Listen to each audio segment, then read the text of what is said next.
Accommodation is one of the key components of tourism and travel.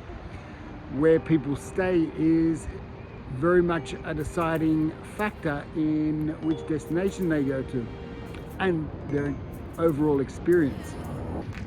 I've always wanted to stay in a capsule or pod hotel, and these first originated in Japan. The first one was in 1979 in Osaka.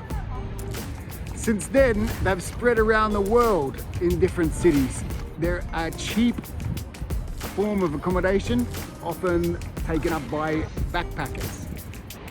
Because basically you are getting a single bed sized room that often has a little bit of aircon, a light, an adapter to plug in your electronics. That's pretty much it. There's a shared bathroom, often a shared kitchen as well, and they're usually double story. So it's like going back to your childhood if you ever slept in a double bunk. So they've spread around the world from Japan to Hong Kong to China. This one is in Canada. So the original demand was from Japanese salaried workers who were working really, really late and working past the last train to their home.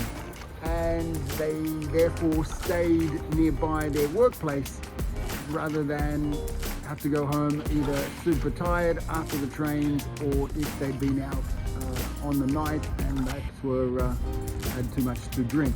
So that's where the original demand was coming from, and it was adapted and spread from there.